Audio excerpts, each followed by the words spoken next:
નમસ્તે બાળ મિત્રો, આજે આપણે ધોરણ 3 વિષય હિન્દી ભણીશું. હવે એની અંદર તમે પહેલાં 2 પાઠમાં શીખી ગયા હશો મૂળાક્ષરો એટલે કે વર્ણમાલા.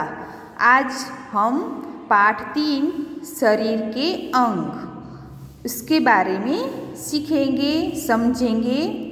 तो देखिए यहाँ पे एक शरीर का चित्र है, दिखाई रहा है ने. तो यह शरीर का चित्र है. अब हम शरीर के किस अंग को क्या कहते हैं वह समझेंगे. देखो यहाँ पे सबसे पहले हम शरीर के ऊपर के हिस्से से समझते हुए और उसके बारे में जानेंगे. पहला है सिर. देखो सिर है यानी कि यह जो भाग है वो उसको सिर बोलते हैं, यानी कि माथू. कान, कान यानी कि यह जो है उसको कान बोलते हैं. फिर है बाल. सिर पे हमारे जो छोटे छोटे बाल होते हैं, काले रंग के होते हैं, उसको बाल बोलते हैं. फिर है आँख.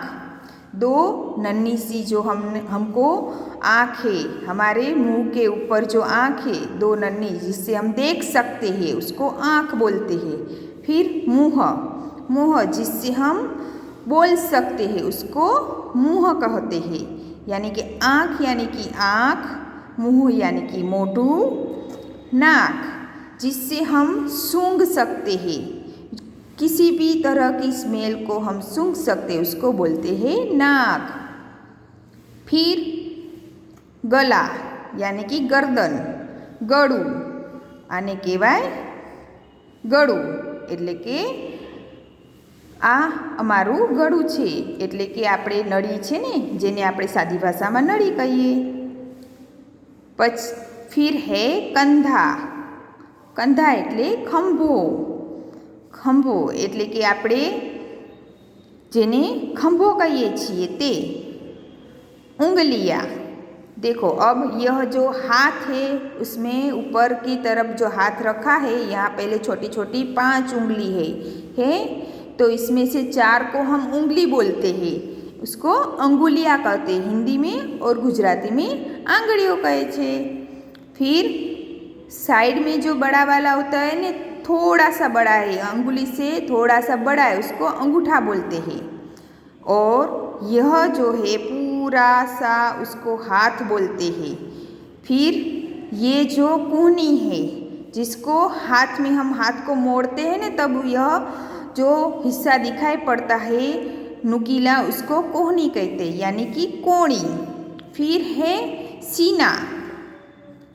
એટલે આપણા શરીરમાં 2 હાથ વચ્ચેના ભાગને છાતી જેને કહે છે એને કહેવાય सीना. पेट सीने के निचले हिस्सा है जिसको हम पेट बोलते हैं. फिर कमर का भाग आता है.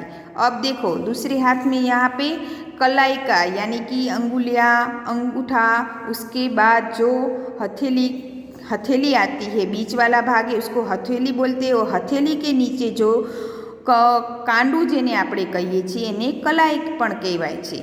अब पैर.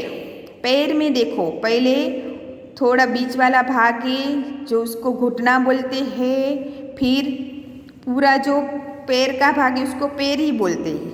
फिर पैर के नीचे में जो छोटी छोटी अंगुलियाँ होती हैं उसके साथ में टखना यानी कि घूंटी भी होती है घूंटी.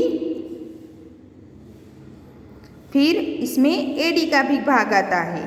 तो इस तरह यह उसको घूंटी यानी कि टखना, एड़ी यानी कि एड़ी,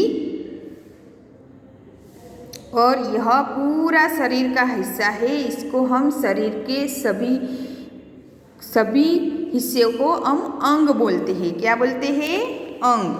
तो आज हमने यह जो सीखा उसको शरीर के अंग कहते हैं. तो यह इस तरह आप सभी को एक बार फिर से रिपीट कर जाती हूँ. देखिए अच्छे से. सिर यानी माथू, कान यानी कान, नाक यानी नाक, बाल यानी बाल, आँख यानी आँख, छोटी छोटी आँख है वो, मुँह यानी मुँह, गला यानी गळું, એને નળી પણ કહેવાય સાદી ભાષામાં। कंधा यानी खंभो, सीना यानी छाती। अब अंगुलियाँ यानी आंगळीओ, जो चार छोटी छोटी आंगळीओ छे इन्हें આપણે आंगळीओ कहिए छे। साथ में यहाँ पे एक अंगूठा भी है जो थोड़ा सा अंगुली से बड़ा होता है। फिर पूरे हाथ के हिस्से को हम हाथ बोलते हैं, उसको मोड़ के जो नुकीला भाग है उसको हम कोहनी कहते हैं। फिर बीच में छाती के निचले हिस्से को पेट और उसके नीचे थोड़ा सा पतला वाला भाग होता है उसको कमर बोलते हैं। फिर दूसरे हाथ में देखिए अंगुलियां और अंगूठे के बीच में जो हिस्सा है उसको हम हथेली बोलते हैं। और फिर कांडू एटले के कलाई, उसके पतला वाला थोड़ा हिस्सा होता है उसको कलाई बोलते हैं। अब यहाँ पे जो पैर है पूरा उसमें पहले घुटना, बीच में यहाँ घुटना आता है, पूरे हिस्से को पैर बोलते हैं, पूरे हिस्से को पैर बोलते हैं। अब पैर में जो छोटी छोटी अंगुलियाँ होती है इस तरह का जो सीधा भाग है उसमें एडी है, पीछे वाले जो मोड़ा हुआ है थोड़ा सा ऐसे उसको एडी बोलते हैं। और पूरा शरीर का जिसके ऊपर वजन भी होता है उसको टखना यानी कि घूंटी बोलते हैं। यानी कि इस तरह हमारा पूरा शरीर के सभी हिस्सों को हम शरीर के अंग कहते हैं। तो आज आपको अच्छी तरह से यह समझ में आ गया होगा। अब एक बार घर आपकी इस पाठ के सभी शब्दार्थ के फ़ोटो भेजे जाएंगे तो आप एक बार फिर से सभी के नाम याद कर लीजिएगा और अच्छे अक्षर करके अच्छे से लिखना। अस्तु।